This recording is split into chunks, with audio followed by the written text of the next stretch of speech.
what seems to be let out of the discussion that we have is the homestead exemption that we do in any of the other exemptions. For example, in the past year under the certified totals, there's been over $6.1 billion in property that has been exempted from taxation in the city. The vast majority of that, over $4 billion, was through homestead exemption.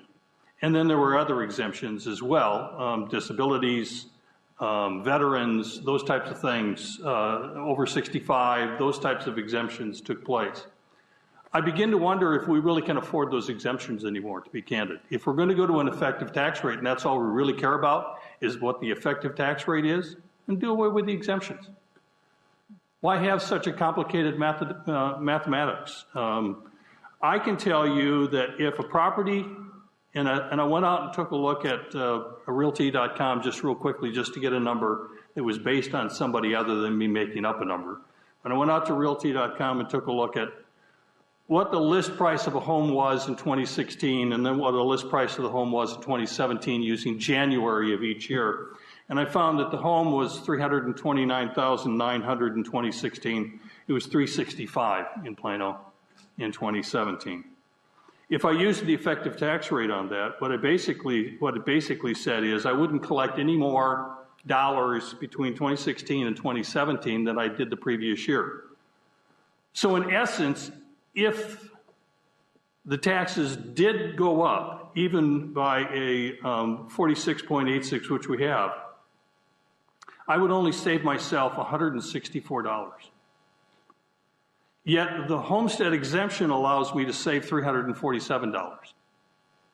So already the homestead exemption is allowing citizens to save twice as much under the homestead exemption with our current tax rate than the effective tax rate would ever do, even if you had it go to the rollback rate, which is 8% higher.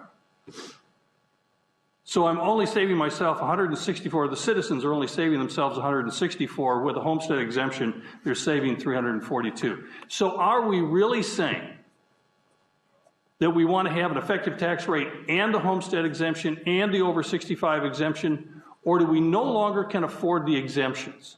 Because there are cities that don't have them. There are cities that don't have an over 65 exemption. There are cities that don't have a homestead exemption. I don't know. I think it needs to be part of the discussion as we move forward on what can the city really afford to do if we continue on that path of saying we're going to have an effective tax rate, but then we're also going to have homestead exemptions. Maybe we need to lower the homestead exemption to 15%. I don't know. But at least let's talk about all the numbers if we're going to talk about any one number. And rather than having $6.2 billion sitting on the exemption roll, maybe we need to have $5 billion. It's just some thoughts that I've had as we take a look at the effective tax rate, that the effective tax rate is not a mandate.